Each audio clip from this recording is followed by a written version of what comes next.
Alrighty, guys. I'm Morthadon, and I'm bringing you Steins episode 14. This is actually Christmas Eve morning that I'm recording this. Happy holidays to all of you.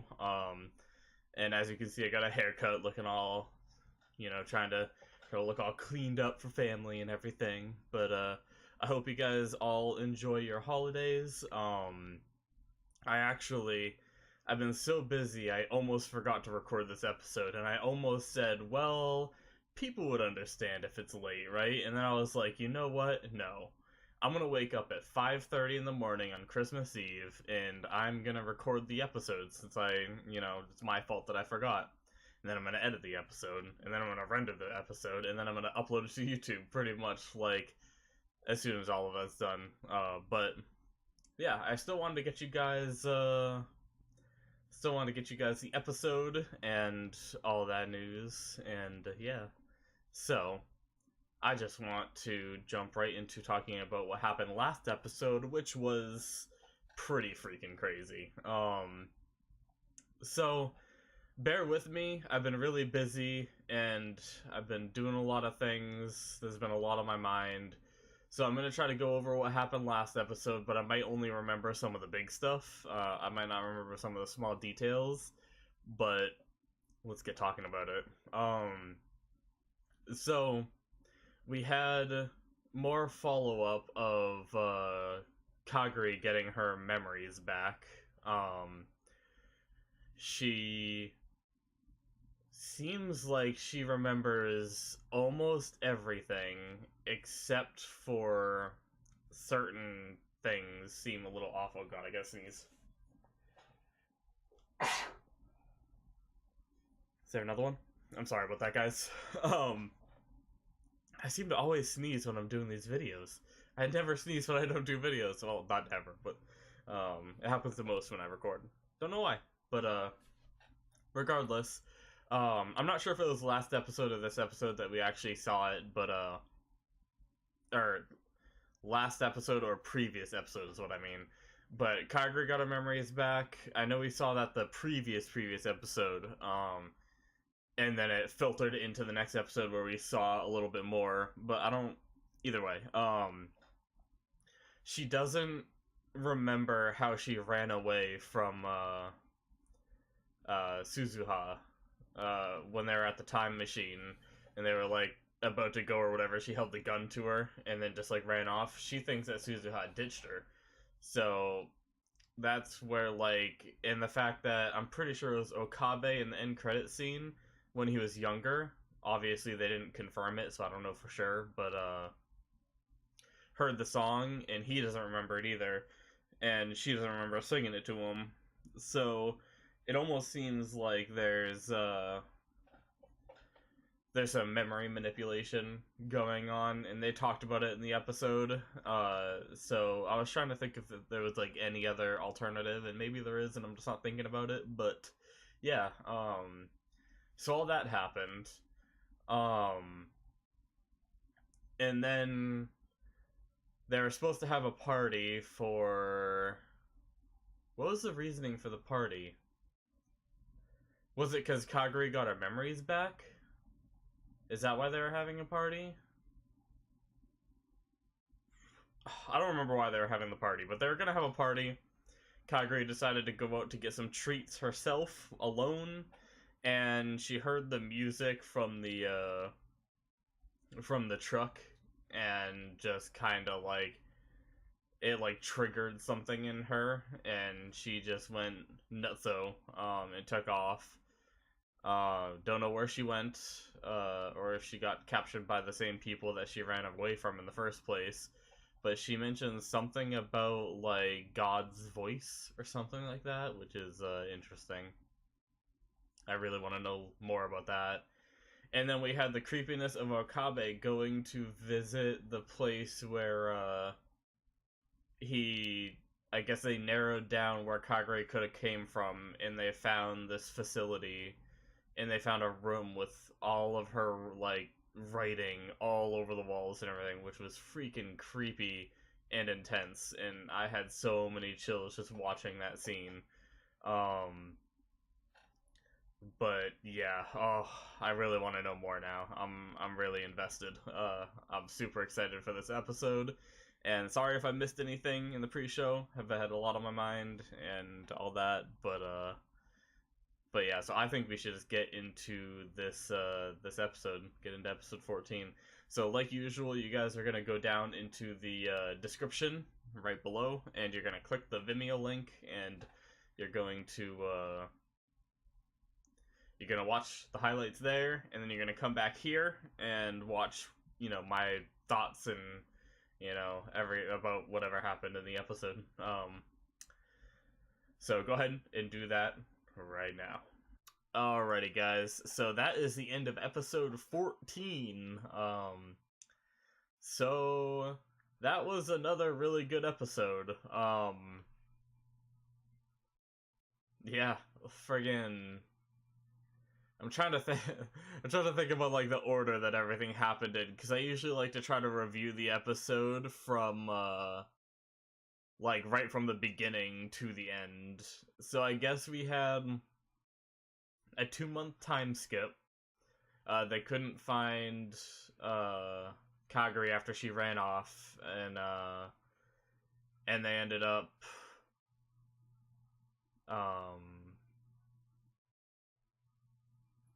I guess they didn't really. I don't think they gave up. Like, giving up is the wrong word, but they weren't as intently looking, like, you only have so many places you can check. Like, so they were still, like, trying to find her, but they couldn't go to the police because obviously they're gonna be like, oh, the girl that came from the future got captured, and they're gonna be like, you're a crazy person, and yeah.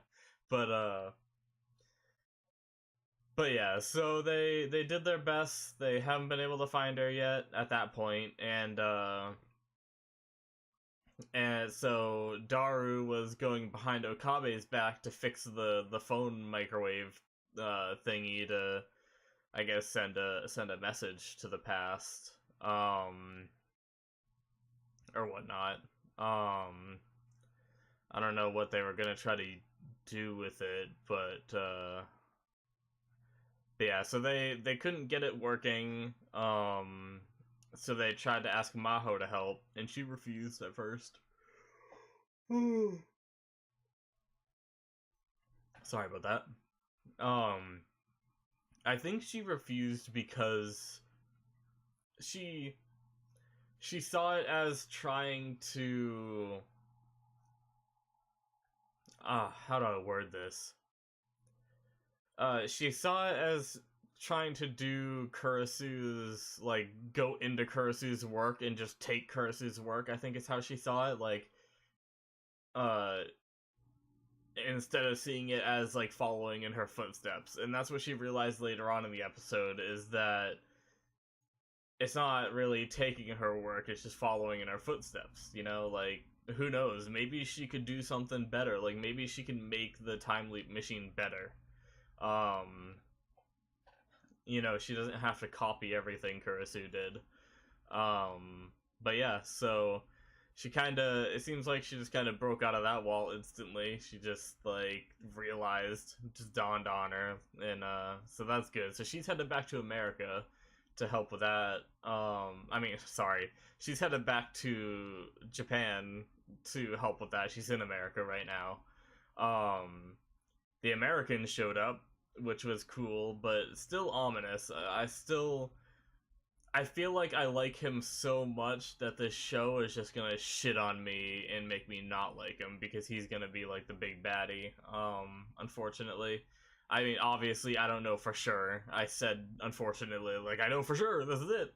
I have no idea, but, it's kind of hard to tell, because if they came from the future, every time we get a glimpse of the evil dude sitting in that chair, we only see, like, part of his face, and it could be the American, but they're just so much older they're a decent amount older in the future than they are now, I think. It was like, wasn't it like 10 years that they went back? 10 years is a decent amount of time. But is that enough for him to change that much? Because I'm pretty sure his, like, whole jawline and everything looked different. Like, he looked older, like, and I think it was a gray hair. So, I don't know. I'm not sure on that. But there's still a part of me that thinks that the American could be the big baddie. Especially because there's like no other real options that they've shown so far, and it'd be good like reveal to reveal that like, oh, this person you've seen this whole time was really the big bad guy. But either way, we'll find that out eventually, most likely. And then friggin' Kagari showing up all brainwashed to kill Suzuha, I guess, because she walked right to her like in the shower and had a knife ready and was like ready. Like I don't know. I guess she. It seems like she went there to get the little toy back. So maybe she wasn't there to kill Suzuha, but she definitely wasn't taking it easy. She definitely wasn't trying to, spare her. It didn't seem like anyway. But she ended up getting her little toy back. And they noticed that she was crying, and you could definitely tell in her expressions that it's almost like she didn't want to be doing what she was doing. So I'm pretty sure it's like a brainwashing where like she's still inside trying to fight it, but she just can't. She just has to do this. Like she's brainwashed to do this, maybe. Or she's in complete control and is not brainwashing, and that's why she was able to like look so upset, but she still went through with it because of like convictions and stuff like that. Like this is something I have to do, but I don't know. I can't imagine like the drastic change, and then there was also the big reveal that I didn't put together of the hearing the voice of God or whatever, and then hearing a voice when she first arrived, which means she was brainwashed in the future, which leads me to think that it might have something to do with the doctor guy. That was doing all like the memory work on her for her PTSD. I definitely remember saying he seemed ominous in a way, and so I'm wondering if he somehow knew that they were going back in time. If he somehow knew that they were going back in time, he could have brainwashed her to be like, okay, when you arrive at this destination, you go see me and explain this. And so it went to the past him and explained everything that happened, Um, which is something that could be a thing, which is very interesting. Very, very interesting indeed. Hmm. But yeah, so I guess that's really like everything that happened in the episode. So from here on, I think we're gonna see. I wonder if we're gonna see Maho, Daru, and Suzuha fix the phone microwave time leap machine thing and use it and just mess something up. Like, maybe we'll see one of. Well, no, because you're not supposed to remember what happens. Only Okabe can remember what happens, right? It's like what they called the reading Steiner. So even if they fix it and they tried to use it without him, it wouldn't work, right? Unless they fix that problem. With Okabe being the only one. But yeah, so that's interesting. I don't know. I was thinking they might use it behind his back and mess something up, but they have no memory. Only he does. So, hmm. So maybe they're just gonna like really try to convince Okabe to go through with it. Maybe after he hears about Kagari, it'll convince him a little more or something. But yeah, not sure what's gonna happen now. But I think I'm gonna call it there because I still need to do some editing and then rendering and then get this video out before family and everything gets here today for Christmas Eve parties. So once again, happy holidays to all of you. I hope you have a great time, and if you guys don't have anywhere to be, I hope you enjoy watching my video on Christmas Eve. Maybe it gives you, some kind of joy this holiday season. I know not everybody, has it as well as others, so I hope you are all doing okay, and don't worry, I will be back every week with these videos, so you can listen to my soothing voice serenade you while I react to Japanese cartoons. Yeah, so, sorry, I'm being weird. I'm making it weird, but yeah, so, I hope you guys enjoyed. If you like my channel, hit that subscribe button in case you forgot how YouTube works. And yeah, I will see you in the next one. See ya.